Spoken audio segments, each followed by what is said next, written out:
What if Meghan Markle's biggest royal secret didn't begin with Prince Harry, but with her first husband, Trevor Engelson? Tonight, we uncover the bombshell revelation that has rocked Hollywood and the royal world alike.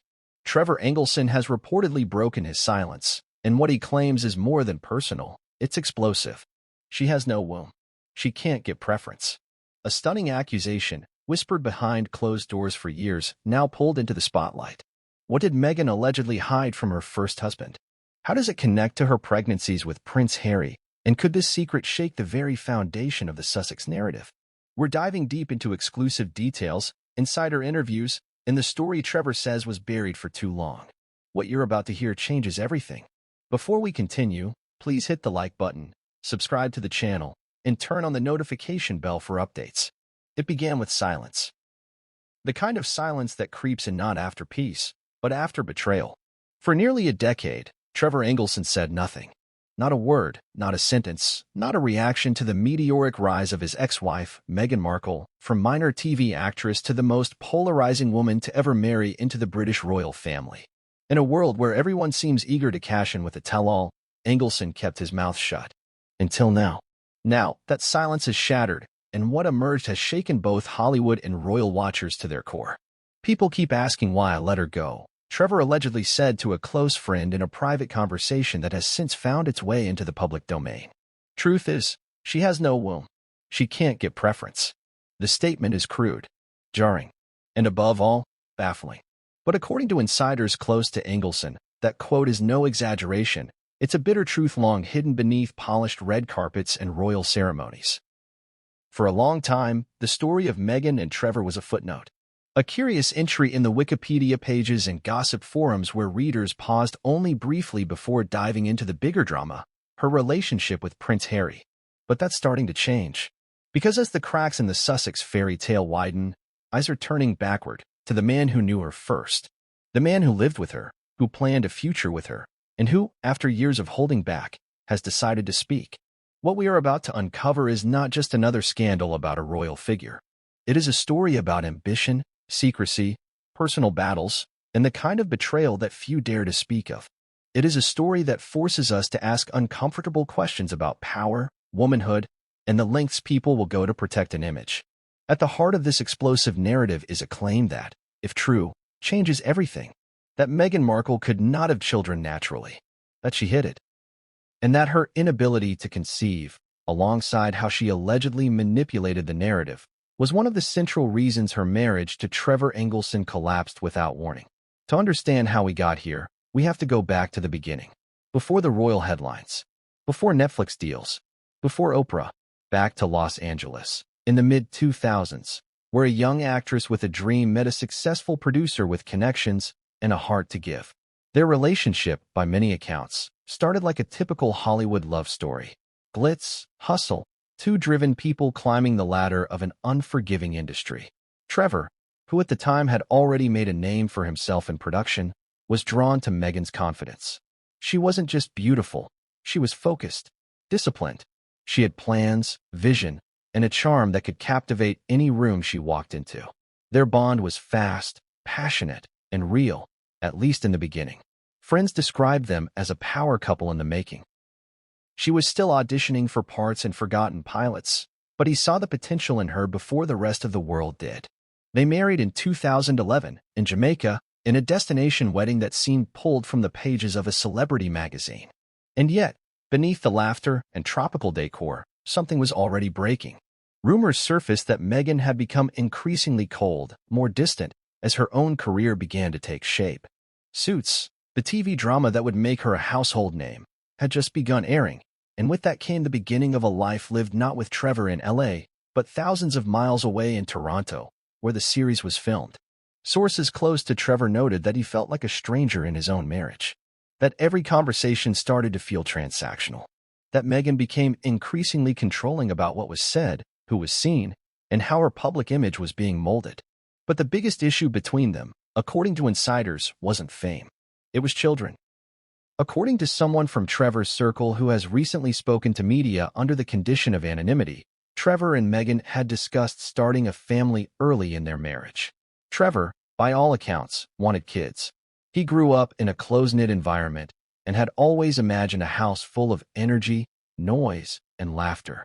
Meghan, on the other hand, was vague, elusive. She allegedly dodged the subject with excuses, career, timing, travel. But one day, the truth allegedly slipped through the cracks. She told him that she couldn't carry children, the insider claimed. She was born with complications, something to do with her uterus. Trevor was devastated. There is, as of now, no medical record or public confirmation of this. Meghan herself has never addressed any fertility issues in interviews. In fact, her pregnancies with Archie and Lilibet were presented to the world as completely natural. But for Trevor, that moment, if it did happen, marked the beginning of the end. Not because she couldn't bear children, but because, as the insider claims, she never told him before they married. For Trevor, that felt like deception, and it made him question everything else. What followed was a silent unraveling. Friends noticed that Meghan began traveling more, attending industry parties alone, fielding auditions and offers with a new level of detachment. Trevor, once central to her narrative, became increasingly peripheral. Then, in what many consider one of the coldest acts ever recounted in Hollywood divorce lore, Meghan is said to have mailed her wedding ring back to him, with no real explanation. The divorce papers followed, quietly filed. No public statement, no interviews, just silence. And for nearly a decade, that silence remained unbroken. Until now. Why now? Why would Trevor finally come forward after all these years? That's a question still swirling in Hollywood and royal media circles. Some say it's because of the mounting controversies Meghan and Harry face. Others believe Trevor simply had enough of being the villain in a story he never asked to be part of. But those close to him say something different, that Trevor feels a responsibility to clarify the record, not to attack, but to reveal the truth about what really happened behind closed doors. In the statement that has exploded across news cycles, "She has no womb, she can't get preference," has been interpreted in multiple ways. Some read it as literal, that Meghan Markle physically could not carry a child, that her pregnancies were via surrogates, kept hidden under layers of PR control and distraction. Others interpret the phrase more symbolically, that Trevor was expressing how, in their marriage, Meghan manipulated social dynamics and gender expectations to her advantage, yet withheld her vulnerability from the man she pledged to spend her life with. Whatever the meaning, one thing is clear. The floodgates have opened. Already, royal watchers are digging into timelines.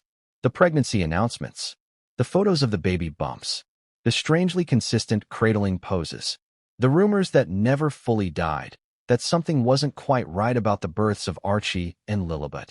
These whispers, once buried under PR machinery and glowing press features, are rising back to the surface. And for the first time, Trevor Engelson's words are being viewed not as those of a bitter ex, but as those of a man who tried to move on, only to be haunted by a truth too heavy to carry alone. This is not just a story about infertility.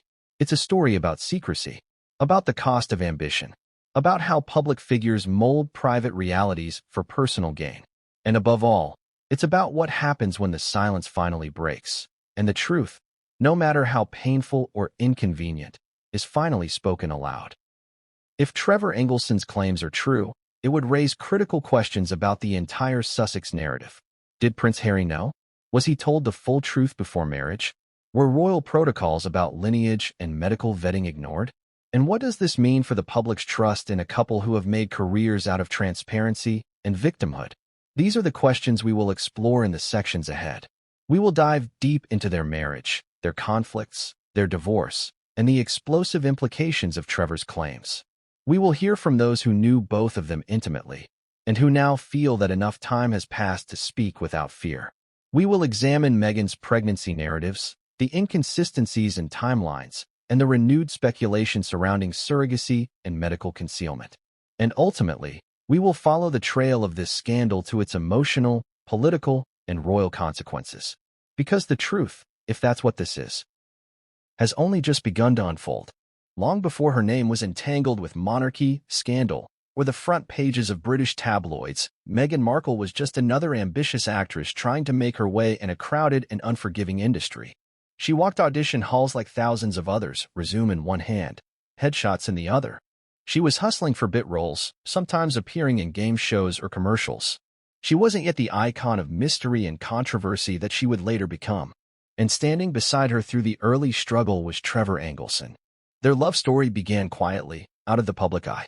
Trevor wasn't a stranger to Hollywood himself. He was a producer, not the most famous one, but well-connected and seasoned. He had worked hard to make a name for himself behind the scenes and had a knack for recognizing potential in people, especially performers. When he met Meghan, friends say he saw in her something unique. Ambition masked under charm, precision disguised as charisma. According to those who knew them at the time, Trevor was enchanted. Meghan, though still hustling for consistent screen time, had a magnetic confidence. She wasn't passive or naive. She had a clear vision of where she wanted her career to go. She wasn't waiting for someone to rescue her. She wanted to climb, and climb fast. And Trevor admired that. He found it refreshing, even inspiring. They began dating seriously in the early 2000s. Most of their time together was under the radar. There were no paparazzi waiting at their doorstep. They enjoyed dinners in low-key restaurants, supported each other's work, and navigated the uncertainties of show business together.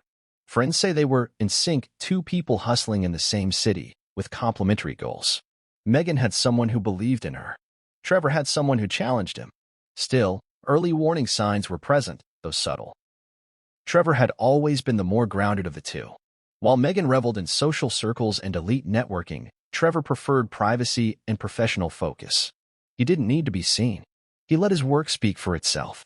Meghan, by contrast, was always curating. Even then, she was aware of optics, how things looked, how she appeared, what she wore, and who she stood beside. She wasn't superficial, but she was calculated. That contrast between their personalities would later widen into something neither could bridge. Their relationship matured over 7 years before they married. In 2011, they tied the knot in Jamaica, surrounded by friends and sunshine, in what should have been the beginning of a new chapter. The wedding was private and informal, reportedly lasting an entire weekend. Guests described it as fun, tropical, and heartfelt. There were no media leaks, no tabloid coverage. It was a celebration of two people who had weathered the climb and were now entering a new phase together. Yet, not long after that idyllic ceremony, the real shift began. At the time of their wedding, Meghan had just landed her role as Rachel Zane on the legal drama Suits. It wasn't a blockbuster role, but it was the biggest break of her career. Filmed in Toronto, the role required her to relocate, while Trevor remained in Los Angeles. This distance, seemingly manageable at first, became the backdrop for a growing emotional gap. While Trevor continued managing projects from Hollywood, Meghan threw herself into her new identity as a TV star. Her fan base grew. Her Instagram exploded. She began receiving invitations to industry parties, red carpet events, and charity galas. She was no longer Trevor Engelson's girlfriend. She was becoming Meghan Markle, an independent brand with rising equity. This transition marked the beginning of the slow unraveling of their bond. Close friends of Trevor at the time remember him struggling to keep up with the new Meghan. She changed, one former colleague said. Not in a bad way. Just fast. Everything about her became curated, strategic. There was no more us, just her future, her look, her brand. Trevor started feeling like an accessory. The most concerning part wasn't just the growing career gap or the physical distance. It was that Meghan started to pull back emotionally. She reportedly became less available, harder to reach. Conversations that used to be deep and frequent became rare and rushed. When she returned home, she was exhausted or distracted. Trevor, who had supported her ambitions from the beginning, now felt sidelined by them. Behind closed doors, arguments surfaced about priorities. Trevor allegedly wanted them to settle down and start a family. He was ready for the next step. Meghan, meanwhile, was adamant that the timing wasn't right. She used work as a shield. But Trevor suspected there was more. According to sources close to him, he began to worry that Meghan had been hiding something about herself, about her health, and perhaps even about her intentions in the marriage. Their time together, once filled with dreams and plans, had become fractured by growing silence. One major issue that reportedly haunted their relationship was the question of children. Trevor, by all accounts, wanted them. Meghan, according to these sources, dodged those discussions. At first, it was understandable. Career was taking off. The timing wasn't ideal. But after a while, Trevor began to suspect that her reluctance wasn't just about career, it was about biology. It's at this point, some insiders say, that the topic of Meghan's medical status was allegedly raised. According to one close associate of Trevor who has recently spoken on condition of anonymity, Meghan may have told Trevor, either explicitly or indirectly, that she couldn't carry children, that she had been born with complications, that a future of natural conception was not possible for her. To Trevor, this was shattering, not because he wouldn't love her anyway, but because he felt he had entered the marriage without knowing the full truth. If she had known this all along, why hadn't she told him sooner? Why hadn't they discussed it before saying "I do"? Was this something she planned to reveal only once she'd secured her path? To feel lied to in such an intimate matter, especially something as deeply personal as building a family, was, according to those around him, the beginning of the emotional withdrawal. Trevor allegedly became more withdrawn, quiet. Not bitter, not angry, but disappointed, wounded. The emotional weight grew heavier. Meghan, now deeply embedded in her new life in Toronto, became increasingly unavailable. She took on new causes, grew her social circle, and reinvented herself as a lifestyle influencer. Her now-defunct blog, The TIG, became her platform for curating a public image, a mixture of wellness, social justice, and fashion-forward ambition. Trevor was no longer part of the picture. Even when she visited Los Angeles, she often stayed in hotels. She was less interested in his world, his friends, or their shared memories. The dynamic had shifted completely. One friend described it bluntly: she outgrew him, and she wanted to erase him. Then came the moment that would seal their fate. Meghan allegedly returned her wedding ring by mail. No confrontation, no long discussion, just a symbol of commitment reduced to a postage package. Trevor, stunned and heartbroken, tried to make sense of what happened. He didn't speak publicly. He didn't retaliate. He simply let her go. It was over. No public statement. No interview. No memoir. Trevor vanished from the narrative as Meghan's fame soared. In interviews, she never mentioned him. She began presenting herself as a woman who'd risen on her own. No acknowledgement of the man who had stood beside her when she was still just another struggling actress. As her star continued to rise, and eventually collided with the British royal family, Trevor stayed silent. Watching from afar as his former wife became a duchess, then a media icon, then a controversy magnet. Watching as rumors about her pregnancies, surrogacy, and authenticity swirled online, yet never addressing them. Watching as people speculated about her past, but never asked him. Until now.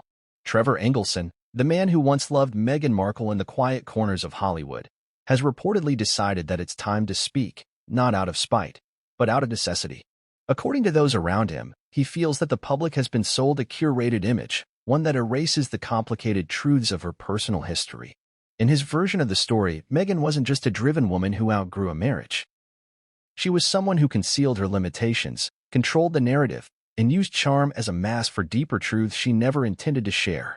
Whether or not those claims are true, whether Meghan did knowingly withhold information about her medical condition, whether that womb comment is literal or emotional, remains to be fully proven.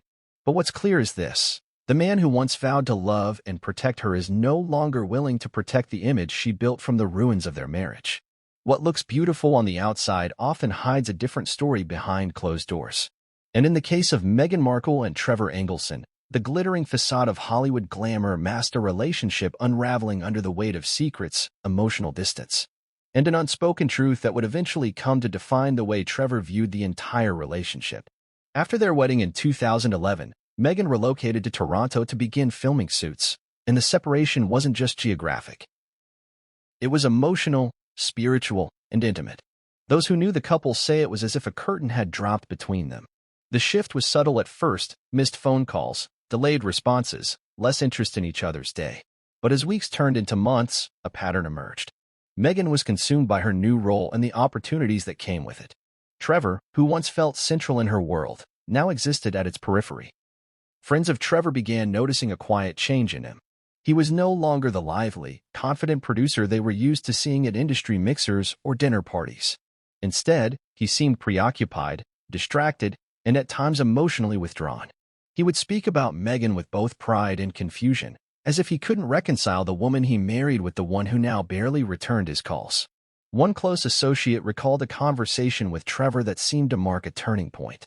"She doesn't talk to me about anything real anymore," Trevor had said. "It's like there's a wall.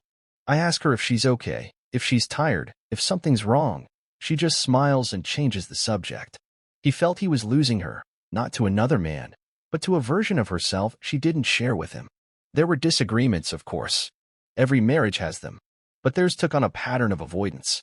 Trevor would try to initiate conversations about the future, where they would live, when they might settle, if they were ready to start a family. Meghan's answers were vague, non-committal, and at times dismissive. Her career, she insisted, was the priority. The timing wasn't right. She wasn't ready. She needed space. But what Trevor couldn't understand, and what began to torment him quietly, was the feeling that she wasn't just postponing parenthood. She was hiding something.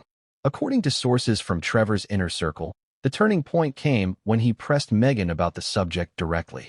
They had been married for over a year, and the topic of starting a family was no longer theoretical.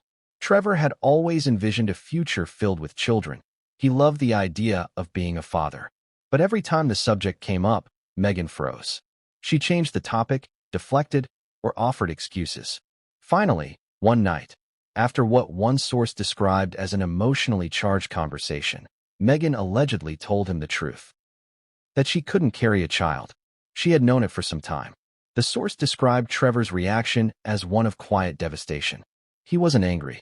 He wasn't yelling or breaking things. He just sat there, processing.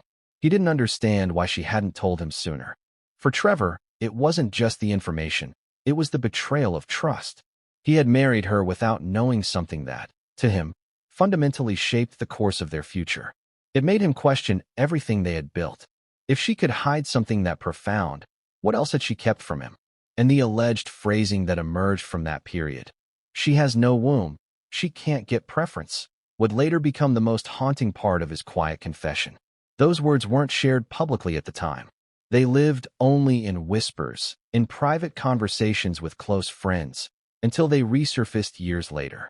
Some who have heard that quote interpret it literally. They believe Meghan may have had a medical condition, perhaps something like Mayer-Rokitansky-Kusterhauser, MRKH, syndrome, or another congenital issue that affects the uterus. Others believe the phrase was more symbolic, that Trevor felt excluded from decisions, denied emotional priority, or that Meghan's ability to dictate terms in their relationship had reached a point where he felt devalued, voiceless. The truth may lie somewhere in between. What's certain is that, from that moment on, their relationship was never the same. Trevor began to pull away, not out of malice, but out of emotional fatigue. He stopped initiating calls. He stayed later at the office. He withdrew into his work, perhaps trying to make sense of a relationship that now felt fundamentally different from what he believed it to be. Meanwhile, Meghan appeared to double down on her public persona. Her career in Suits was booming. She was attending red carpets, mingling with Canadian elite circles, and exploring humanitarian work that would later become the foundation of her royal branding. She began to live a life separate from Trevor, one that didn't include him, not in public, and not in private. Those around Meghan at the time have remained mostly silent. But one former colleague from Suits reportedly noticed the absence of Trevor from any conversation. She never mentioned him. "You'd think she was single," the colleague said. "If she was going home to a husband, none of us knew it." There are also reports that Meghan started taking meetings in the United States during filming breaks, exploring opportunities beyond Suits, roles in bigger films, talks with agents in New York and LA, and networking with figures who would eventually become instrumental in her transition to international fame. And yet, she didn't include Trevor in any of these developments. It wasn't that she was unfaithful in the traditional sense. There was no confirmed affair, but she was emotionally absent and increasingly independent in ways that excluded her husband entirely. The marriage, in practical terms, was dissolving long before the divorce papers were filed. Trevor, to his credit, didn't go public. He didn't speak to the press. He didn't release a statement or attempt to retaliate. Even when Meghan returned her wedding ring via mail, a gesture so cold and symbolic it stunned even those used to Hollywood breakups, he said nothing. He processed the pain in silence. But those around him say that it was this betrayal, not just of love, but of truth, that stayed with him. The idea that he had loved someone who wore a mask, that she hadn't trusted him with her truth, that she had taken from him the choice to stay or go by never giving him the full picture. And perhaps most painfully, he watched as she stepped into the spotlight as a humanitarian, an advocate, and eventually, a duchess, while the world applauded her reinvention, blind to the version of Meghan he had known. Behind closed doors, Trevor Engelson had lived through a different story, one that didn't involve palaces or cameras, But quiet conversations in dimly lit kitchens, questions about babies that never received answers, and a marriage that ended not with a scream, but with an envelope and a silence that stretched for years. And when that silence finally broke, it did so with a quote that stopped the media cold. "She has no womb. She can't get preference." Whether those words were a medical truth, a symbolic indictment, or both, they tell us something profound. That even in Hollywood, where fiction often masquerades as fact, some truths refuse to stay buried forever. Of all the revelations to emerge from Trevor Engelson's inner circle, none has reverberated more loudly than the claim that Meghan Markle has no womb. The phrase is chilling in its bluntness, but it's also heavy with implications about secrecy, trust, personal identity, and the public narratives carefully cultivated in the glare of global media. It's not just a biological assertion, it is a cultural and emotional explosion. To some, this is the defining moment in understanding why the marriage between Trevor and Meghan collapsed so quickly, so quietly, and with such finality. To others, it feels like a final gasp from a man who remained silent for too long. But to truly understand the weight of such a claim, we need to unpack what it means, what evidence might support it, and what it suggests about the choices Meghan made, not only in her private life, but in the image she crafted for the public. The first and most straightforward interpretation is literal. That Meghan Markle was born with a medical condition that rendered her unable to conceive or carry children. Though Meghan has never publicly addressed any such condition, certain sources close to Trevor allege that she disclosed the truth to him only after they were married, in a deeply emotional confession that followed months of evasion. There are several known medical conditions that can affect a woman's ability to carry children. One of the most well-documented is Mayer-Rokitansky-Kusterhauser, MRKH syndrome, a congenital disorder where a woman is born without a uterus, cervix, or upper vaginal canal.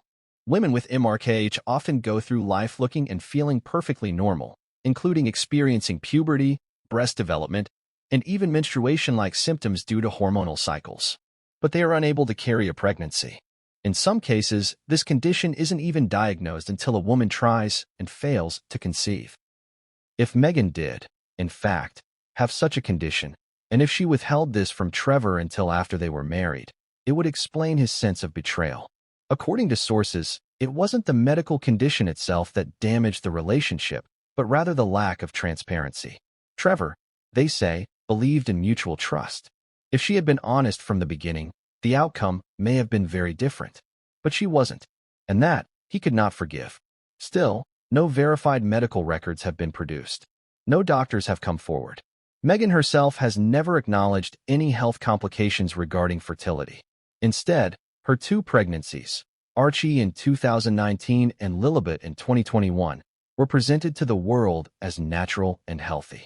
She appeared in photos cradling her belly. She participated in interviews where she spoke about the joys and challenges of pregnancy. She even described her miscarriage in a deeply personal op-ed for the New York Times, sparking an outpouring of public empathy.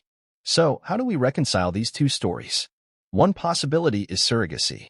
In recent years, speculation has run rampant that Meghan did not carry either of her children.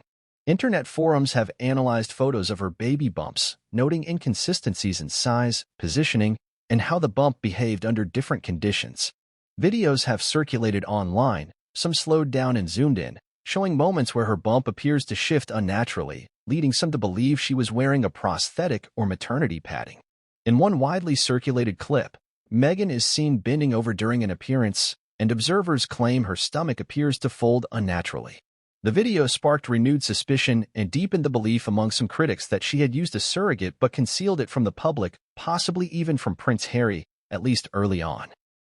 The question is, why would someone hide a surrogacy? In most cases, it's a personal choice. Some women use surrogates for medical reasons. Others do it to maintain privacy, safety, or career commitments. In Meghan's case, though, the stakes were higher. Marrying into the royal family meant becoming a symbol of continuity. Royal women have historically been expected to bear heirs naturally. Surrogacy, while increasingly accepted, is still not part of royal tradition and would have raised difficult legal and constitutional questions regarding lineage, legitimacy, and succession. So, if Meghan did use a surrogate, the argument goes, she had every incentive to keep it hidden. Publicly announcing it might have triggered a palace backlash. It may have cast doubts on Archie's place in the line of succession. It may have prompted intrusive legal scrutiny over custody and legitimacy. Worse, it could have ruptured the public's fairy tale perception of a royal pregnancy. And Meghan's own carefully curated brand of authenticity, motherhood, and resilience. It is also worth examining the context of her pregnancy announcements. The public was given very little access to medical professionals. There were no traditional royal hospital steps like those seen with Princess Diana or Kate Middleton. No press outside the Lindo wing. No documentation of attending physicians. No verifiable confirmation of due dates. Even the birth certificate for Archie came under scrutiny after it was revealed that Meghan's occupation was listed as Princess of the United Kingdom, a title she had never officially used, and that the document had been modified after the fact. These details, while not conclusive, add to the fog of confusion surrounding Meghan's maternity narrative, and they bring Trevor Engelson's alleged comment into sharper focus. She has no womb. She can't get preference. The second half of that statement, she can't get preference, is as loaded as the first. Preference for what? A child? Attention? Legacy? Is Trevor referring to Meghan's inability to receive certain traditional privileges due to her condition? Or is it more figurative, that she always played a background role, never receiving the emotional preference she longed for because of a perceived defect? Alternatively, was Trevor lashing out in frustration, implying that Meghan used emotional manipulation to gain favor in other ways, employing her victimhood or health complications as leverage to climb socially or professionally? This is where speculation collides with psychology. Many people who feel deceived in a relationship struggle not just with what was hidden, but with how it was used against them. Trevor, by all accounts, supported Meghan's career. He believed in her when she had no spotlight. But if he later felt that her condition was weaponized, kept secret to preserve her autonomy, but deployed to excuse betrayal, that could explain the bitterness in his words. Some who have heard the full context of Trevor's comment say it wasn't delivered as a statement of malice. It wasn't meant to degrade Meghan, they argue, but to express the depth of his own emotional injury. That phrase, brutal as it is, was, in their eyes, the anguished confession of a man who had been denied the truth about the most intimate part of their shared life. Others, however, say that Trevor's silence for years makes the timing of this revelation suspicious. That he had years to tell his side but chose this moment after Meghan has been battered by media storms, lawsuits, and dwindling public support to finally speak. To them, it seems opportunistic, perhaps even vindictive. Still, there's no denying the impact. In the days following the leak of Trevor's alleged statement, social media erupted. Hashtags trended. Pundits weighed in. Royal commentators speculated on what this might mean for Harry and Meghan's children, for their place in the line of succession, and for the future of the monarchy itself. Some supporters of Meghan dismissed the comment entirely as misogynistic slander. They argued that Trevor, resentful of his ex-wife's global fame and rebranding, is now trying to diminish her through the oldest attack in the book, targeting a woman's reproductive identity. These critics point out that Meghan has been under attack since her marriage to Prince Harry, racially, socially, and politically, and that this latest development is just another coordinated effort to discredit her. Yet others took the claim seriously. They demanded transparency. If Meghan did use surrogates, they argue, that's her choice. But why hide it? Why manipulate the narrative to such a degree that it now feels like deception? This raises broader cultural questions. In today's world, is a woman's choice to use a surrogate, or even her choice not to have children, still seen as a scandal? And if so, is the backlash Meghan is facing a reflection of outdated expectations, or of specific lies she's being accused of telling?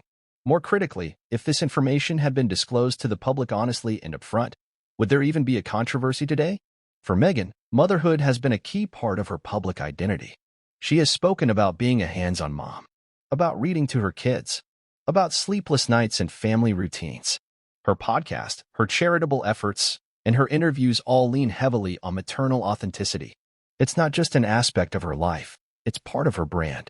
If that image is shattered, even partially, it could signal a dramatic shift in how she is perceived, not only as a public figure, but as a former member of the royal family.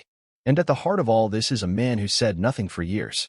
Trevor Engelson had every opportunity to speak. He chose silence. He watched as his ex-wife became a duchess, then a celebrity exile, then a media phenomenon. He never published a memoir, never took a televised interview. But when he finally spoke, Even in private, what came out was the one thing Meghan's critics and supporters least expected, something deeply personal. A revelation about biology, yes, but also about betrayal, power, and the cost of silence. The fallout from Trevor's statement is just beginning. Whether he chooses to elaborate or whether others come forward to support or refute his claim remains to be seen. But one thing is certain, the story of Meghan Markle's private life is no longer just hers to tell. Fame has a curious way of transforming people. Sometimes it amplifies the best parts of someone's personality, charisma, generosity, courage. But more often, especially in the unforgiving glare of the entertainment industry, it magnifies insecurities, fuels ego, and isolates those who once seemed grounded. For Meghan Markle, the rise to fame wasn't instant, but when it came, it was swift, transformative, and, according to many insiders, deeply disruptive to her personal relationships, particularly with Trevor Engelson. Before Meghan landed her breakout role on Suits, she had already spent years grinding through Hollywood's most unforgiving corridors. But roles, commercials, brief appearances on cable dramas, nothing had quite stuck. But when she secured the role of Rachel Zane, her trajectory changed. And with that rise came a profound shift in her behavior, according to those who knew her and Trevor during that transition. Trevor had always been supportive. He wasn't just her partner, he was her believer, her silent backer. He celebrated her wins, reassured her during rejections, and helped her navigate the rough waters of the industry. But once Suits found a strong footing with audiences, Meghan began to shed parts of her past, including, it seemed, the very person who had supported her most. Insiders close to Trevor have revealed that he started to feel increasingly excluded from Meghan's new world. It wasn't just the geographical distance between Los Angeles and Toronto, it was emotional.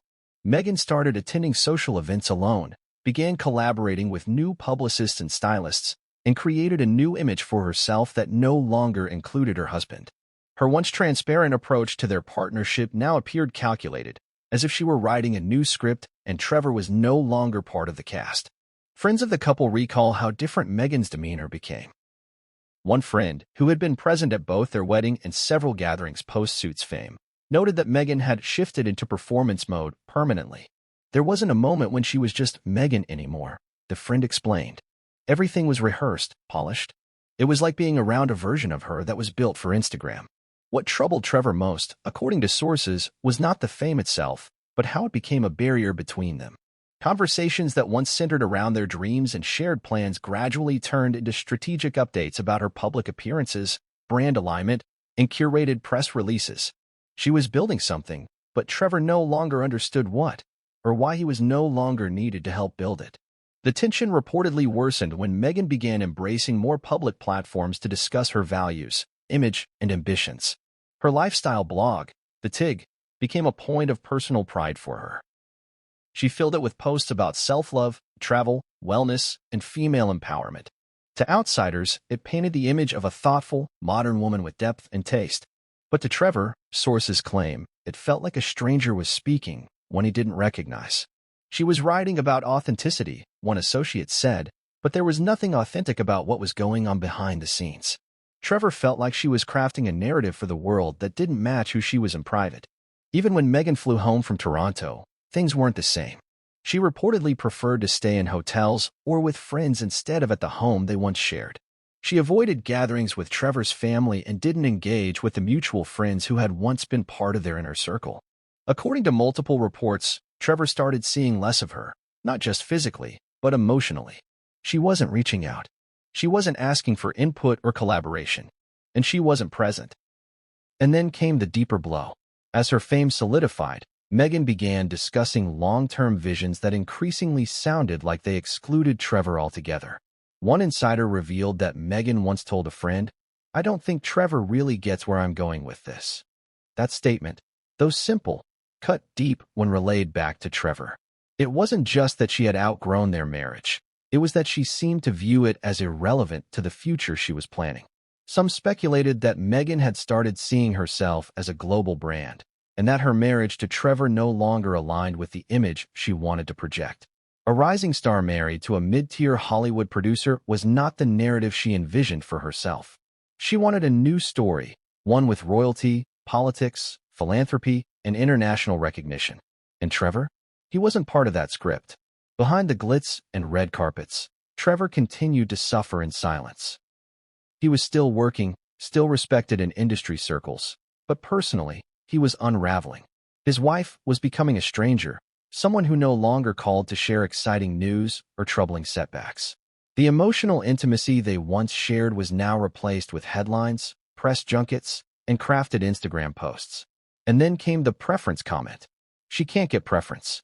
The second part of that now infamous quote, often overlooked in the shock of the first, holds just as much weight. Sources close to Trevor have suggested that this wasn't a reference to medical hierarchy or social position. It was emotional. Meghan, they claim, demanded preference in every facet of their relationship. She needed to be the focus, the star, the center of every decision. But when Trevor needed that same space, when he needed to be heard or prioritized, he found that there was no room for his needs. Meghan's ambition left no oxygen for his vulnerability. She needed preference in every room, one longtime colleague of Trevor's said. But when it came time to give him preference emotionally, mentally, she shut down. He wasn't part of the equation anymore. What compounded Trevor's pain was that the transformation happened so fast. One year they were newlyweds dreaming of family and future. The next, she was attending industry events solo and making plans without consulting him.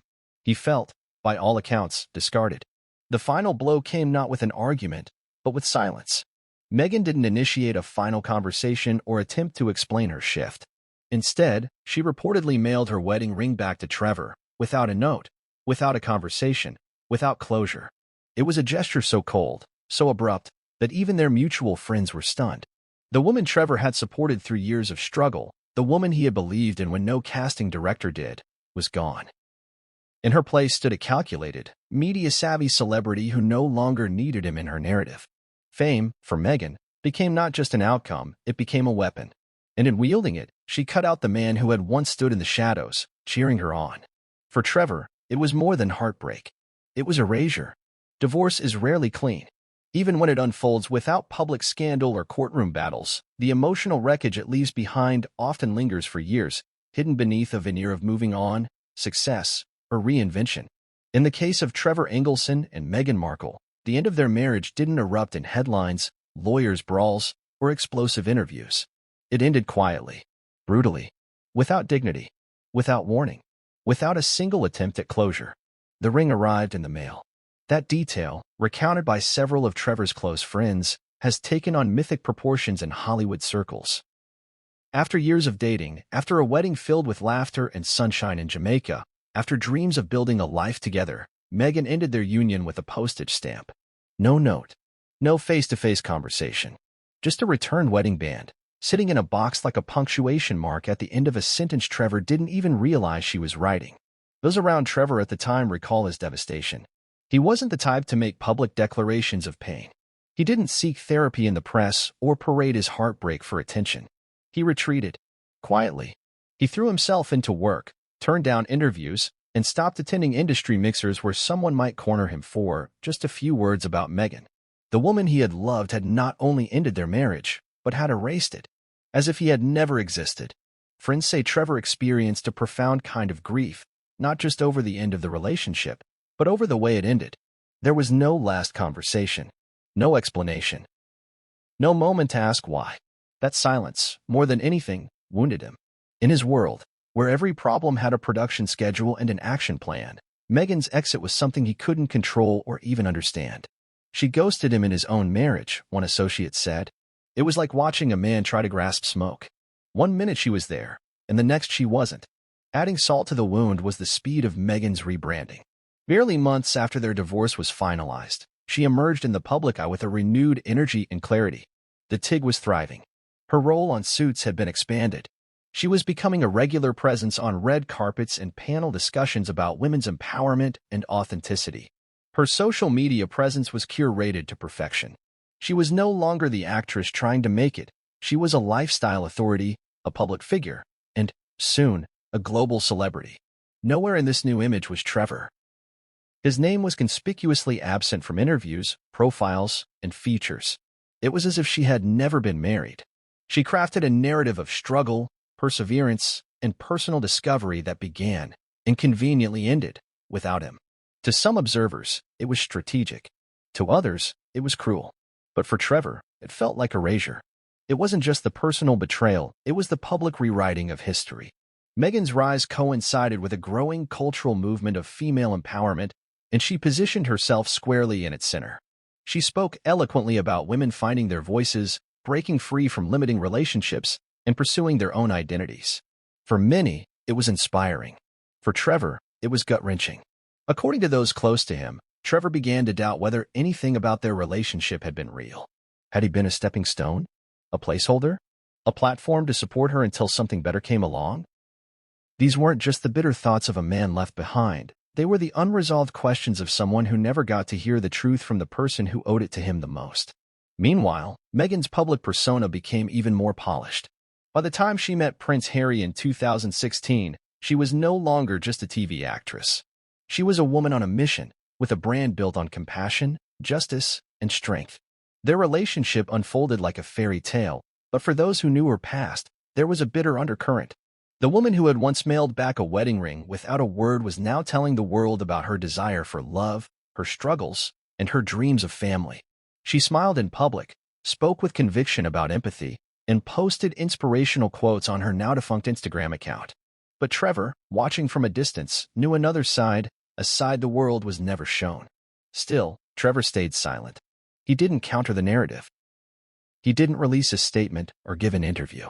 Even when the British tabloids came sniffing around after Meghan's engagement to Prince Harry, Trevor declined to participate in the frenzy. He refused to let himself be used as a tool in the media's campaign against her. He kept his dignity, even as his story was being erased in real time. It wasn't until years later that whispers began to emerge from those around him. Quiet comments, shared only in trusted circles, about the real reasons the marriage ended. About the betrayal. About the pain. About the confession Meghan allegedly made about not being able to carry children and the impact that had on Trevor's trust. And about how, despite everything, he still hadn't healed from the way it all collapsed. He never wanted revenge, one friend explained. He wanted peace. But you can't have peace when the person who hurt you is being celebrated for being everything you know she's not. In the years that followed, Trevor began to rebuild. He launched new projects, formed a new production company, and found some measure of personal healing. In 2019, he married Tracy Corland, a nutritionist and heiress, in a quiet ceremony. Friends described it as the beginning of a new chapter, one marked by privacy, calm, and emotional safety. He didn't seek out publicity. He didn't parade his new relationship as a counter to Meghan's. He simply moved forward. But even in his new life, Meghan's shadow lingered. Every time a new controversy involving Meghan made headlines, Trevor's phone would light up with messages. Friends, journalists, associates asking, "Is this what you meant? Or were you trying to warn us all along?" And through it all, he remained silent. Until, allegedly, the statement leaked. "She has no womb. She can't get preference." That quote, emerging from someone so private, sent shockwaves through the media. Not because it confirmed any one theory, but because it reopened every door Meghan had tried to close. It forced people to re-examine her pregnancies, her royal narrative, and the carefully curated image she had presented for so long. And it changed the way people saw Trevor. No longer was he just the first husband. He became, in the eyes of many, the man who had held back the truth out of respect, and only broke his silence when it became impossible to keep living under the weight of it. The aftermath of that quote continues to unfold. Meghan has not responded. The media, divided in its interpretations, has either condemned the quote as misogynistic or dissected it for clues about possible surrogacy and deceit. But for Trevor, it wasn't about media attention. It was about reclaiming something that had been taken from him, his truth. In his mind, he wasn't destroying Meghan's legacy. He was restoring his own. And perhaps, in the quiet moments when he thinks back on the woman he once loved, he doesn't feel anger anymore. Maybe what remains is something simpler. A sadness that the person he gave everything to chose to walk away. Not with a conversation, not with respect, but with a box in the mail. When Meghan Markle began dating Prince Harry in 2016, the world's fascination with her shifted from celebrity gossip to full-blown royal obsession. It wasn't just about a Hollywood actress dating a prince. It was about a woman of mixed heritage, divorced, and fiercely independent entering one of the most rigid and image-obsessed institutions on earth. Overnight, Meghan was no longer just an actress, she was global news. But for those who knew her past, especially Trevor Engelson and those in his orbit, the shift wasn't surprising. It was, in many ways, the culmination of a transformation they had witnessed years earlier. The carefully crafted evolution of Meghan Markle from struggling actress to curated royal. What caught Trevor off guard, however, wasn't that she had moved on or even that she had married into royalty. It was the way she used that moment, the elevation to Duchess, to reshape her entire narrative, leaving behind not just him, but their shared past in a fog of omission and polished storytelling. The woman who once struggled beside him in audition rooms now appeared on global platforms, preaching about authenticity and overcoming adversity. And yet, her history with him was completely scrubbed. Media outlets seized on the Cinderella angle. Meghan was portrayed as the woman who had worked her way from humble beginnings to win the heart of a prince. Articles described her as self-made, determined, and unshakably moral. Few, if any, mentioned Trevor Engelson. When they did, he was reduced to a footnote, her ex-husband, a Hollywood producer. No mention of the years they spent building a life, of the heartbreak he endured, or of the unresolved questions he still carried. No one asked how he felt watching the woman he once married walk down the aisle in Windsor Castle, cheered on by millions. But while the public focused on the pageantry, insiders began to murmur. Those who had known Meghan during her early days with Trevor began drawing comparisons between how she had exited that relationship and how she was now entering a new one, this time under the microscope of international attention. Some noticed troubling patterns: Meghan's tendency to sever ties quickly and cleanly, her ability to reinvent herself without confronting past conflicts, and her careful management of public perception. And while these traits may have helped her navigate the ruthless terrain of Hollywood, in the royal arena, they began to raise eyebrows. What particularly struck observers was how seamlessly Meghan adopted and then later rejected royal traditions. Initially, she embraced the spectacle, walking beside the Queen, attending official events, posing with royal regalia. But within months, she began expressing discomfort with the very institution she had willingly entered. She called the royal life isolating, outdated, and racist. She positioned herself as a victim, a woman who had entered the palace full of hope only to find herself silenced and betrayed. This story resonated with millions. But for Trevor, and others who knew her more intimately, it felt eerily familiar. She had done it before, one of Trevor's confidants said. She plays the role. She basks in the glow. And when it doesn't serve her anymore, she burns it all down and claims she was the victim all along. Trevor's silence persisted during the height of Meghan's royal tenure. But as more inconsistencies emerged in her public statements, particularly surrounding her pregnancies and the circumstances of Archie's birth, questions began resurfacing about her past. Rumors that had once been confined to obscure blogs and conspiracy theorist forums suddenly became part of mainstream conversations. How did Meghan manage to avoid all the usual royal maternity procedures? Why were there no public records, medical appearances, or traditional birth announcements in the same fashion as Princess Diana or Kate Middleton? These weren't idle curiosities, they were legitimate questions rooted in decades of royal protocol. In traditional royal practice, the birth of a royal child is tightly regulated. Doctors are appointed by the royal household. The public is informed of the mother's status. The delivery occurs under strict medical and ceremonial oversight. Meghan, however, bypassed most of these norms. Her pregnancy with Archie was announced with a series of stylized photos rather than hospital-confirmed bulletins. When she gave birth, it occurred at an undisclosed location, with no formal Lindo Wing appearance, no physician interviews, and no press presence. The result was a flurry of speculation, some of it baseless, but some grounded in inconsistencies. Photos of Meghan during her pregnancy were dissected by internet sleuths. Her baby bump appeared unusually low in one photo, unusually high in another. In one moment, it seemed firm and round. In another, it looked soft and collapsing. Videos showed her bending in ways that would be physically difficult for a woman in late pregnancy. Critics began suggesting that the bump was artificial, that the pregnancy had been staged, and that a surrogate was used to carry Archie. Initially, these claims were dismissed as conspiracies. But as time went on, and as Meghan herself offered no clarifying details, the theories gained traction. Then came the quote from Trevor: "She has no womb. She can't get preference." That one sentence brought everything into focus. Was Trevor referring to a literal medical condition? Was he confirming what so many had suspected, that Meghan used a surrogate and concealed the truth from the world? Or was he speaking more symbolically, pointing to her need to dominate emotional space and receive preferential treatment even while hiding her true self. Regardless of interpretation, the timing of Trevor's alleged statement was critical.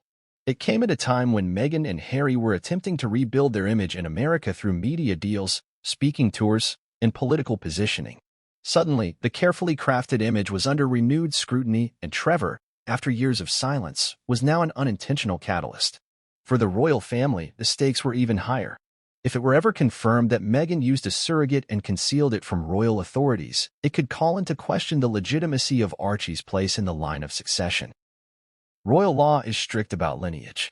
The Queen must be informed of all matters relating to birth and heritage. If any of that was sidestepped, it could lead to legal and constitutional complications. And more broadly, the public's trust in the Sussexes would be severely damaged. Their brand, built on transparency and justice, could crumble if it was revealed that they had hidden something so central and personal. It would cast doubt on every speech, every Netflix deal, every podcast episode about motherhood and struggle. But while Meghan remained silent and Harry refused to comment, the media continued probing. Journalists began revisiting Trevor and Meghan's early years, seeking out old acquaintances, reading between the lines in archived interviews, and requesting sealed court documents. Some turned up nothing. Others, however, uncovered discrepancies, minor contradictions in timelines, awkward pauses in past interviews, and statements from Meghan that contradicted themselves. One striking example came during an appearance Meghan made at a public women's event years after Archie's birth. When asked about her experience of pregnancy, she gave a generic answer about feeling blessed and challenged, but noticeably dodged a question about the physical toll of childbirth. The moderator moved on quickly, but the moment didn't go unnoticed. For Trevor, watching all this unfold must have been surreal. The world was catching up to what he had suspected or known for years. And yet, he wasn't celebrating. Those close to him say he wasn't interested in revenge. He didn't want Meghan's world to crumble. He just wanted clarity, closure, recognition of the pain she had caused, not just through what she did, but what she refused to admit. In the court of public opinion, however, there are no clear verdicts. Meghan remains adored by many, scorned by others. Trevor, for now, remains mostly in the background, his statement hanging in the air like a match struck in a dry forest. And the world watches, waiting to see what will catch fire next. As public discourse erupted around Trevor Engelson's statement, "She has no womb.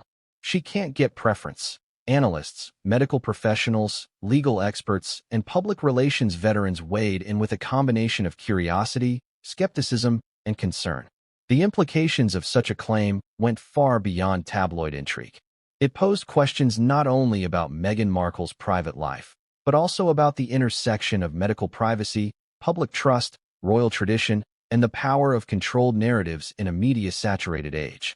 The medical community was among the first to cautiously respond to the allegations, though few were willing to speak directly about Meghan without verified health records.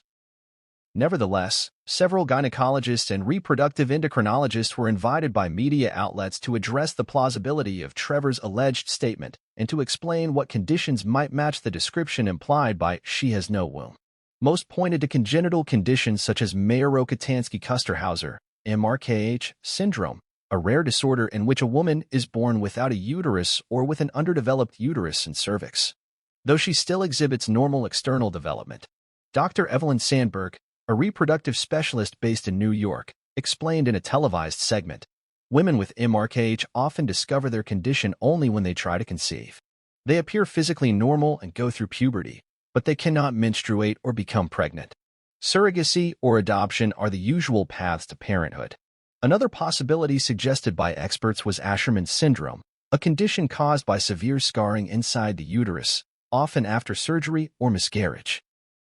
In severe cases, it can render the uterus inhospitable to embryo implantation. Others mentioned uterine fibroids, endometrial complications, or previous emergency hysterectomies, though such events are usually accompanied by public knowledge, especially in high-profile figures. Despite these clinical assessments, doctors were quick to assert the importance of privacy. Even if such a condition exists, said Dr. Nina Patel, a fertility expert, no woman should be forced to disclose it. Medical autonomy is sacred. But when a public figure presents a specific narrative, especially one centered around motherhood, then contradictory facts can create mistrust, not because of the condition itself, but because of the concealment. That distinction between health condition and concealed truth became the focal point for many analysts. Public relations professionals, in particular, offered insights into how such a narrative might have been handled behind the scenes. According to Brandon Ives, a strategic communications advisor in Los Angeles, the way Meghan's pregnancies were presented raised red flags long before Trevor's comments became public. There was a deliberate effort to control all visual messaging around her pregnancies, Ives said in an interview. No traditional hospital footage, very limited interviews discussing physical aspects of childbirth, very curated photo releases. That's not necessarily proof of deception, but it is proof of brand management at the highest level. The moment you prioritize brand over truth, you introduce doubt. The timeline of events also came under scrutiny. The announcement of Archie's birth was vague and delayed, with journalists kept at arm's length.